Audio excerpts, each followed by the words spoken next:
नमस्कार साथियों, स्वागत है आप सभी का आपके अपने YouTube चैनल एलडी क्लासेस पर। उम्मीद करता हूं कि आप स्वस्थ होंगे, मस्त होंगे और अपनी अपनी पढ़ाई में मस्त होंगे। तो आज की इस वीडियो में हम स्टार्ट करने वाले हैं जियोग्राफी के चैप्टर नंबर 1 के बारे में, जनसंख्या, घनत्व, वृद्धि और संगठन के बारे में। अगर आपको हमारे द्वारा बनाए गए हैंड राइटिंग नोट्स चाहिए तो आपको ऊपर स्क्रीन पर दिए गए नंबर पर हमें कॉन्टैक्ट करना होगा। मात्र 40 रुपये के अंदर आपको जियोग्राफी की दोनों बुक्स के नोट्स मिल जाएंगे। 40 रुपये के अंदर ही, मतलब अलग से परचेज करने पड़ेंगे। 40 रुपये के अंदर आपको ज्योग्राफी की दोनों बुक्स मिल जाएंगी। और अगर किसी को हिस्ट्री के भी चाहिए तो हिस्ट्री के भी 40 रुपये के अंदर आपको मिल जाएंगे। पॉलिटिकल की क्लासें हम जल्दी स्टार्ट करेंगे। तो चलिए आज ये वीडियो करते हैं स्टार्ट। वैसे ये सारी की सारी क्लासें यूट्यूब पर फ्री रहने वाली है। अगर किसी को लगता है कि हम परचेज नहीं कर सकते हैं तो वो हम यूट्यूब पर कंप्लीट क्लासेस फ्री करने वाले हैं, तो वो हाथ से उतार सकता है। अगर किसी को लगता है कि हम हाथ से नहीं उतार सकते तो फिर आप हमसे पीडीएफ खरीद सकते हैं। कंप्लीट पीडीएफ आपको मिल जाएगी, बिल्कुल हैंड राइटिंग, ठीक है। तो हमारे चैप्टर का नाम है अध्याय 1, जनसंख्या, घनत्व और वृद्धि संगठन। नोट मार्कर को मैं थोड़ा बड़ा कर लेता हूँ पहले।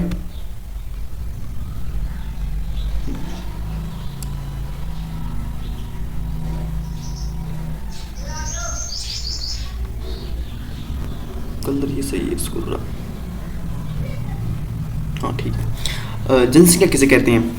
संपूर्ण पृथ्वी या उसके किसी भूभाग पर एक निश्चित समयावधि में निवास करने वाले व्यक्तियों की कुल संख्या को ही जनसंख्या कहते हैं, ठीक है।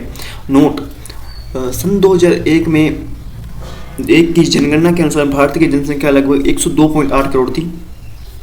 और जब सन 2011 की जनसंख्या की गणना की गई तब 121 करोड़ के अप्रोक्स थी। नेक्स्ट टॉपिक, जनसंख्या की दृष्टि से भारत चीन के बाद दूसरे स्थान पर है। ये ओल्ड एनसीईआरटी के अनुसार इसको अपडेट नहीं किया गया है, लेकिन अगर जनसंख्या की दृष्टि से हम देखें तो पहले स्थान पर भारत आ चुका है। भारत की जनसंख्या की गणना 10 वर्षों के अंतराल में होती है। भारत की पहली जनगणना 1872 में हुई थी, लेकिन वह संपूर्ण रूप से नहीं हुई थी। संपूर्ण रूप से भारत की जनगणना 1881 में हुई थी। ये महत्वपूर्ण बात है, ठीक है। नेक्स्ट, भारत का क्षेत्रफल विश्व के क्षेत्रफल का 2.4% भाग है। मतलब छोटे क्षेत्र में, हमारा क्षेत्रफल ज़्यादा बड़ा नहीं है, छोटे क्षेत्र में बहुत अधिक जनसंख्या निवास करती है। भारत की जनसंख्या विश्व की कुल जनसंख्या के 17.7% के बराबर है, जो लगभग अधिक ही है। हम जनसंख्या घनत्व किसे कहते हैं? आपको मतलब इसको रटना नहीं है, इसको समझना है। परिभाषा, पृथ्वी के प्रति इकाई वर्ग क्षेत्र में निवास करने वाले व्यक्तियों की संख्या को जनसंख्या घनत्व कहते हैं, जिसे प्रति व्यक्ति वर्ग में मापा जाता है। जैसे देखिए, मतलब 1 किलोमीटर में निवास करने वाले लोगों की संख्या को जनसंख्या घनत्व कहते हैं। आप इसे मन से भी लिख सकते हैं, इसे रटने की जरूरत नहीं है।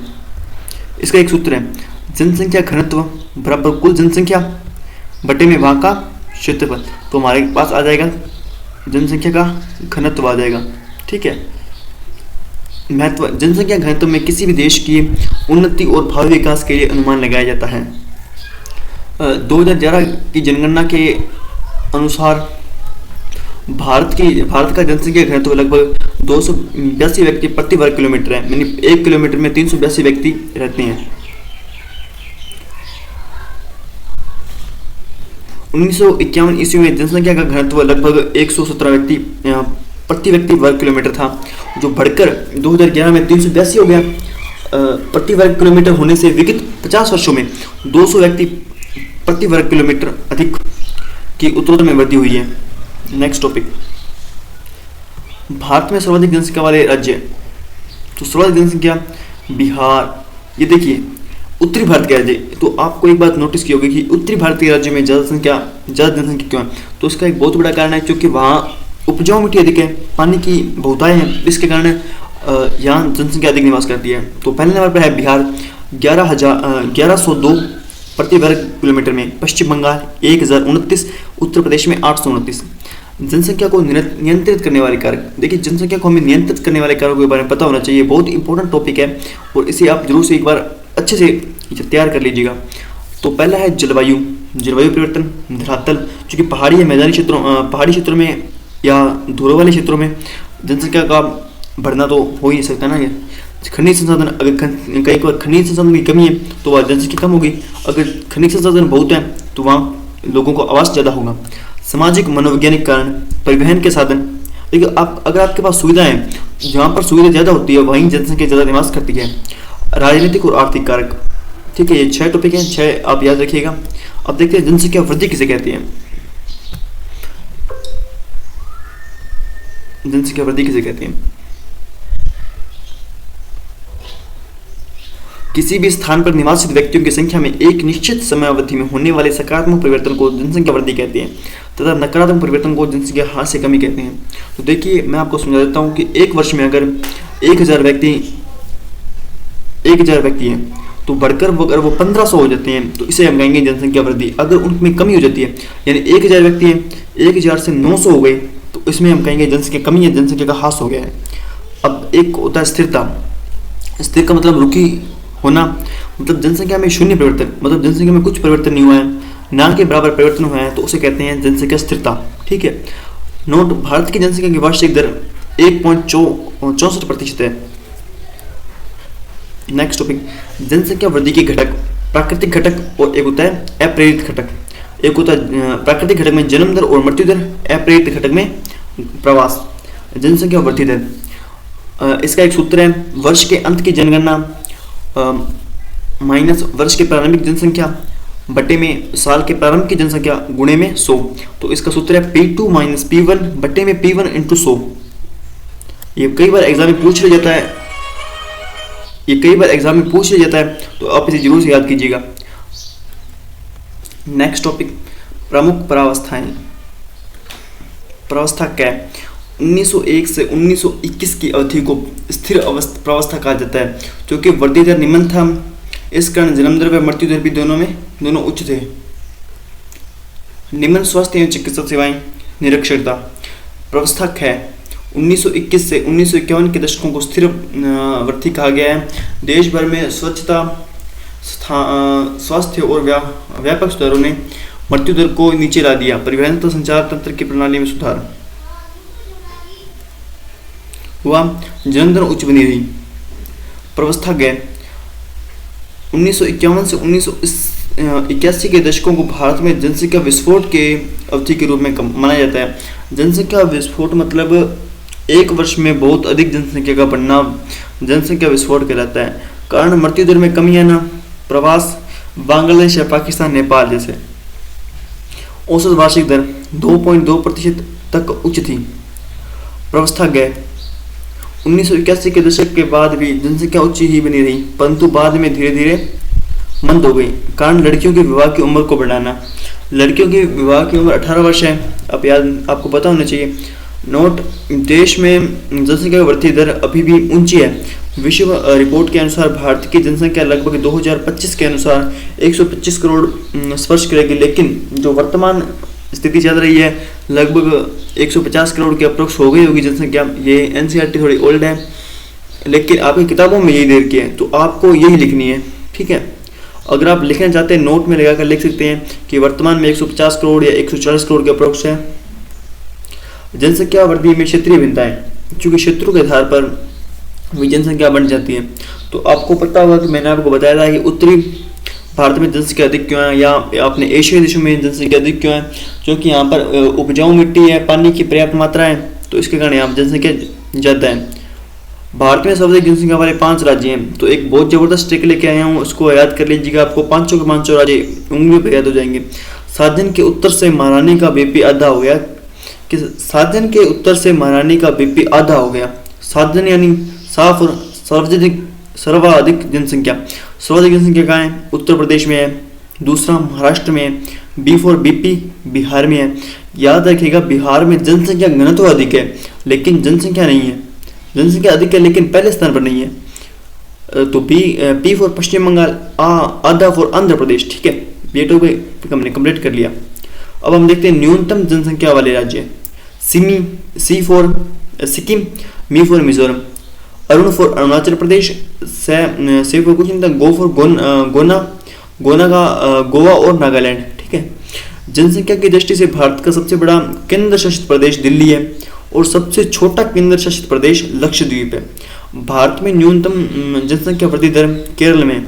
आपको यह पता होना चाहिए केरल सबसे पढ़ा लिखा राज्य है भारत में जनसंख्या वृद्धि का महत्वपूर्ण पक्ष किशोरियों की वृद्धि है। 2011 की जनगणना के अनुसार 10 से 19 वर्ष के आयु वर्ग का जनसंख्या 20.9% है, जिसमें 52.7% किशोर तथा 47.3% किशोरियां सम्मिलित हैं। राष्ट्रीय यौवन नीति NYP 2014 के तहत फरवरी 2014 में आरंभ की गई। इस नीति में 15 से 29 वर्ष के आयु समूह के व्यक्ति की युवा के रूप में परिभाषित किया गया है। जनसंख्या संगठन जनसंख्या के अंतर्गत आयु व लिंग का विश्लेषण, निवास स्थान, मानव जातीय लक्षण, जनजातीय भाषा, साक्षरता और शिक्षा का अध्ययन किया जाता है।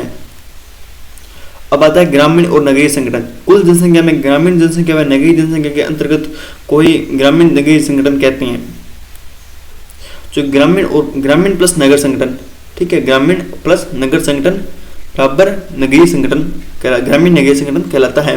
ठीक है, अब हम देखते हैं ग्रामीण जनसंख्या और नगरीय जनसंख्या में क्या अंतर है। यह ग्रामीण जनसंख्या गांव में निवास करती है। यह अपने आजीविका के लिए प्राथमिक क्रियाकलाप कृषि, पशुपालन जैसे कार्य करती है। सर्वाधिक जनसंख्या वाले राज्य जहां ग्रामीण लोग निवास करते हैं बिहार और सिक्किम में है। अब देखते हैं नगरीय जनसंख्या। यह जनसंख्या नगरों में रहती है। नगरीय आ गया, उधर ग्रामीण आ गया। ग्रामीण यानी गांव, नगरीय यानी नगरीय, नगरों। ठीक है, यह केंद्र व्यवसायिक केंद्र जैसे टीचर, डॉक्टर आदि प्रदान करते हैं। बिहार और सिक्किम जैसे राज्यों में ग्रामीण जनसंख्या अधिक है, मैंने बता दिया आपको। अब देखते हैं भाषाई संगठन। भारत में भाषाई विविधता की भूमि है। भारत में बहुत सारी भाषाएं बोली जाती हैं। एक भाषाई सर्वेक्षण है, सर्वेक्षण करता है गृह एयरसन के अनुसार भारत भाषाई सर्वेक्षण 1903 से 1928 देश में 179 भाषाएं और 544 के लगभग बोलियां तथा 22 भाषा अनुसूचित हैं। ठीक है, 2011 के अनुसार अनुसूचित भाषाओं में हिंदी बोलने वाले की संख्या सर्वाधिक है। ठीक है, श्रमजीवी जनसंख्या का संगठन। आर्थिक स्तर की दृष्टि से भारतीय जनसंख्या को 3 वर्गों में बांटा गया है। 3 वर्ग कौन कौन से हैं? मुख्य श्रमिक, सीमांत श्रमिक और श्रमिक पढ़ते हैं। मुख्य श्रमिक में कौन कौन से आते हैं? मुख्य श्रमिक में ऐसे श्रमिक जो एक वर्ष में कम से कम 183 दिन काम करते हैं। एक वर्ष में 365 दिन होते हैं, तो अगर उसमें से कोई व्यक्ति अगर 183 दिन काम करता है तो वह मुख्य श्रमिक के अंतर्गत आता है, जिसमें कि 6 महीने काम करता है। ठीक है, सीमांत श्रमिक ऐसे श्रमिक जो 183 दिन में से कम काम करते हैं, मतलब 183 दिन से कम काम करते हैं, वो होते हैं सीमांत श्रमिक। और अश्रमिक जो कुछ भी श्रम नहीं करते हैं, वो हमारे भारत देश में 60% लगभग, यानी आधे से ज्यादा। अब देखते हैं व्यवसायिक समग्र।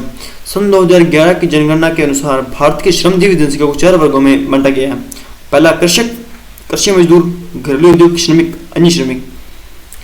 तो यहाँ पर हमारा चैप्टर होता है खत्म। अगर आज की क्लास आपको अच्छी लगी है तो हमारे चैनल को सब्सक्राइब करके बेल आइकन को प्रेस कर दीजिएगा, ताकि आने वाली हर वीडियो की नोटिफिकेशन आपको सबसे पहले मिल सके। अगर आपको नोट्स परचेज करने हैं तो स्क्रीन पर नंबर दिए गए हैं, उन पर आप मैसेज कर सकते हैं। मात्र आपको 40 रुपये के अंदर कंप्लीट ज्योग्राफी की नोट्स मिल जाएंगे।